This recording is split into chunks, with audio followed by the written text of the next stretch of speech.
Immaculate. Going from euphoria to being a nun. Quite the change of pace for Sydney Sweeney. So in Immaculate, Sydney Sweeney's playing a nun that's going to be moving over to Europe, and she's going to be living with all of the other nuns, giving her life to Christ like a good gal. And if you're unfamiliar with the backstory of this movie a little bit, it's kind of like going for its own little play on the Immaculate Conception of Christianity, where, like Mary just had a child without ever having sex. And they're going for a little bit of a mystery, obviously. Like, did it actually happen? Did something happen to her? Why is everything going on so weird? So I guess we're going to find out.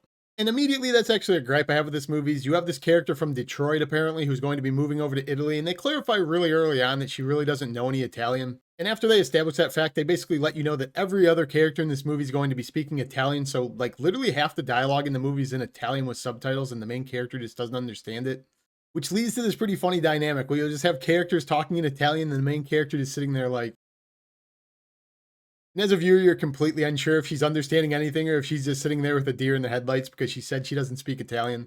But when you start getting into the story, and obviously you're in like a weird Catholic setting where all the nuns are acting weird and stuff, I feel like you've kind of seen the first two acts of this movie about 15 times in the past 2 years.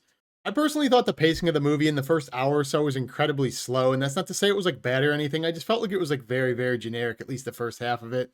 You have the generic thing going on of her walking around. She doesn't speak the language. She's getting acquainted with people. Everyone's kind of giving her funny looks. And while all that's happening, something this movie really likes to do is just randomly smack you with a jump scare out of nowhere.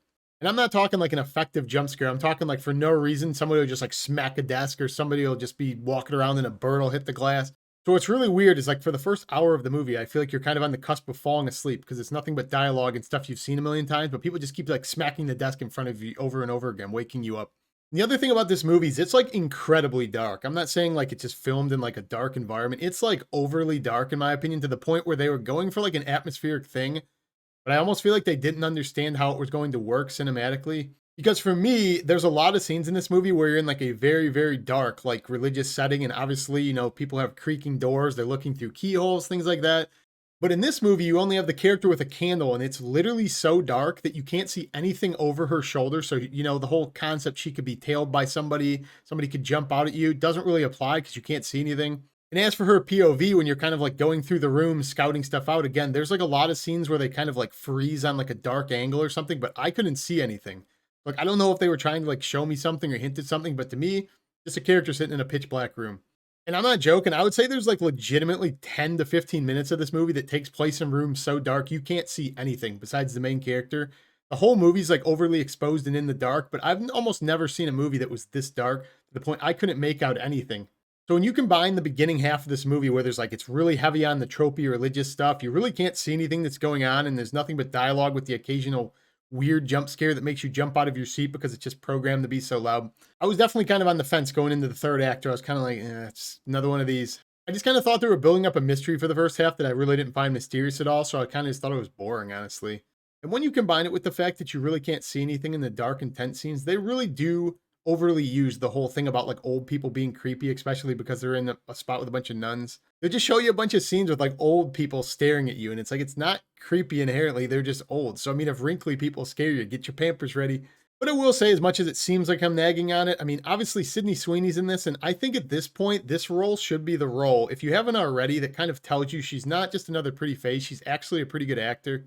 I've kind of been a fan of her for a while, but I'm kind of getting sick of the notion people are just sharing online that she's only successful because of her looks, because she's actually been pretty good for a couple of years. And I feel like people are just kind of sleeping on it because they just think she's attractive. But yeah, I think this is kind of her coming out party. I think she's really good in this role. And I think this role has like a lot of range where she's required to be like a quiet nun. She has some very intense scenes where she has to act pretty serious. And if and when you see this movie, you'll realize what I'm talking about really quick. There's a couple of scenes in this movie I found myself actually thinking like, damn, she's kind of killing it. Like, this is a really good role. And it's literally only her on the screen. So like if she wasn't doing as well, it would be even worse to watch. There's one scene in particular towards the end involving like giving birth and stuff. I thought it was like shockingly good how good it acted, even to the point it surprised me. I was like, damn, this girl's pretty special, honestly. Like I could see her being a big thing in a couple of years. And sticking with her, I think the biggest positive to the movie's writing is that they didn't write her, the main protagonist, to be a dumbass. And I'm always a fan of that. What I mean by that, you have this character, obviously, who has like an immaculate conception of a baby. She doesn't understand why. None of the people at the weird monastery and stuff are letting her go to like at the hospital. She's having these weird things where she's like puking up teeth, a bunch of this weird, creepy shit. And she kind of tells them like, hey, like I need to go see a hospital. And they're just kind of like, nah, you're good. Like you should stay at the monastery. We have the good healthcare here. And it's one of those things where it's like, yeah, the main character realizes like, you people are idiots. Like, I need actual healthcare. Something weird's going on. And like, she never really backs down from that notion. She starts like investigating, trying to figure out what's going on. Anytime they can keep a story moving where the main protagonist isn't a complete dumbass, I'm a fan of that. But by far, in my opinion at least, the third act of this movie basically saves the movie. I think the third act of the movie makes the movie completely watchable, and it's actually really fun. Because in the third act, the movie kind of just goes balls to the wall and just throws everything it has at you. I think the practical effects are pretty badass, and I think some of them are like pretty intense and kind of disgusting to look at, honestly. They basically decide, you know what, we're going to go from talking to just killing. Literally everyone on screen, everyone's going to get killed. But while all the graphic stuff is happening, I couldn't help but laugh because they keep on talking about how they want this baby to live. All the while, like, other characters are trying to like beat her ass, drag her down the stairs, slap her, brand her. Like, they're doing a bunch of different stuff. It's just absolute abuse. I'm sure it's great for the child. But anyways, I can see this movie playing out a couple of different ways for people. I can see you either thinking the first couple acts are either really boring and the third act saves it. I could see the opposite, where I think people think the first two acts are really good and the third act like loses you entirely because it kind of goes off the rails a little bit. But as I said, I think the third act saved the movie, at least in my opinion. If the third act wasn't there, I would have said this movie was basically forgettable garbage, but I thought the third act was a fun enough time. I think it redeemed the first hour of the movie. With that, I would say, is it the best movie ever? No. It's the worst movie ever? Definitely not. I mean, could you do worse? Hell yeah, and you probably have. So if you have seen this movie, comment down below. Let me know what you thought of it, especially how the acts play out.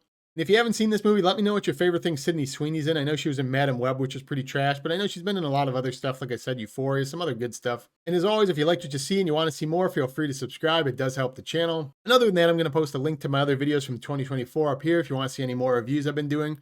Other than that, guys, as always, take care, stay safe.